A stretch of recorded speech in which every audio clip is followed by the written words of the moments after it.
আসসালামু আলাইকুম, সবাইকে আবারও স্বাগত জানাচ্ছি নতুন আরেকটি গুরুত্বপূর্ণ ভিডিও। আশা করছি সবাই আমার সাথে থাকবেন। আজকে আমরা জানব কিভাবে আমরা সারা বছরে ধনিয়া পাতা চাষ করে খুব লাভবান হব। এছাড়াও জানব আমরা ধনিয়া চাষের পুরো পরিচর্যা। আমাদের দেশে শীতকালীন নতুন সবজির মতন ধনিয়া পাতার চাহিদাও থাকে, কিন্তু বর্তমানে ধনিয়ার 12 মাসই কিছু জাতের কল্যাণে বর্ষা ছাড়াও সারা বছর আমাদের চাষ করা যায়। সাধারণত শীতকালীন বা রবি ফসল হলো এখন দেশে সারা বছর আমাদের ধনিয়া পাতা চাষ করা যায়। তাপ সহনশীল বরে বছরের যে কোনো সময় আমাদের চাষ করা যায় এবং সম্ভব। ধনিয়া চাষের জন্য বেলে ও দোআঁশ থেকে এঁটেল দোআঁশ মাটি ধনিয়া চাষের জন্য খুব উপযুক্ত হলেও প্রায় এখন সব ধরনের মাটিতে আমাদের ধনিয়া চাষ করা যায়। এছাড়াও টবে বা ছাদেও চাষ করা যায়, তবে মাটির পিএইচ পরিসীমা 8 থেকে 10 হওয়া উচিত। ধনিয়া চাষের জন্য মাটি এবং আগাছা নিড়ানির ব্যবস্থা এবং পরিষ্কার রাখা অবশ্যই জরুরি। মাটি বেডে 4 থেকে 6 বার চাষ ও মই দিয়ে জমি ভালোভাবে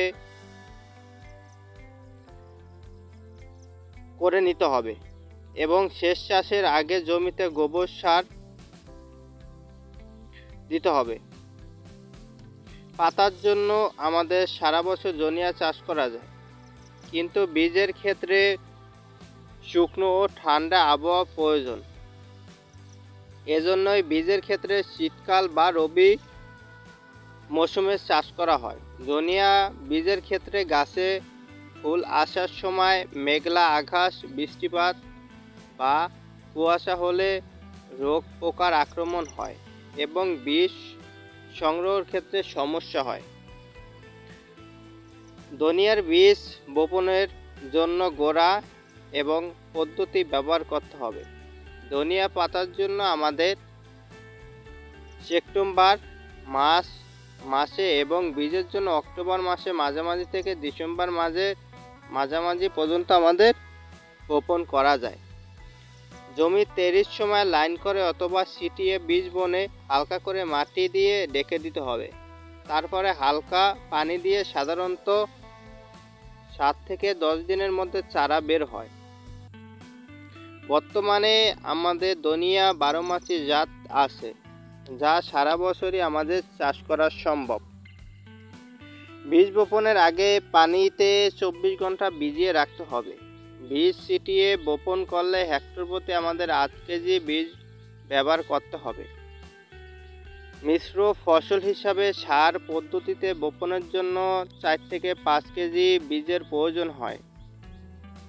বীজ শোধন দ্রুত অঙ্কুরোদ্গম হওয়ার জন্য বীজ বোনার আগে বীজ পানিতে শিকড় পচা রোগ থেকে রক্ষা পেতে আমাদের বপনের আগে ধনিয়া বীজের সাথে ভালোভাবে ছত্রাকনাশক আমাদের ব্যবহার করতে হবে।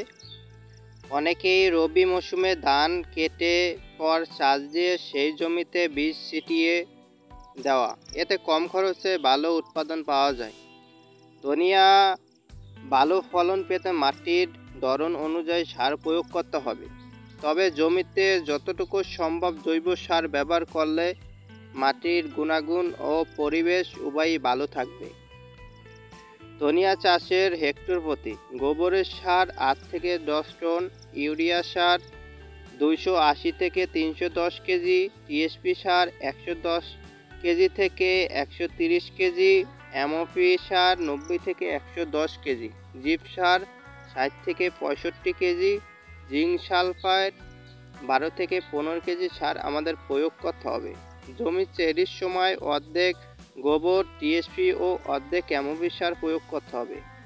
বাকি অর্ধেক গোবর এবং চারা রোপণের 1 সপ্তাহ আগে মাদায় দিয়ে মিশিয়ে রাখতে হবে। এরপর চারা রোপণের আমাদের পানি দিতে হবে।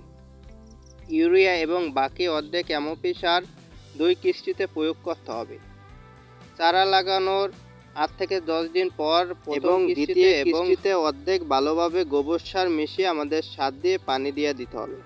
আগাছা গাছ ধনিয়ার বৃদ্ধিতে আমাদের শুরুতেই সমস্যা করে। ধনিয়া ক্ষেত আগাছা মুক্ত রাখতে হবে।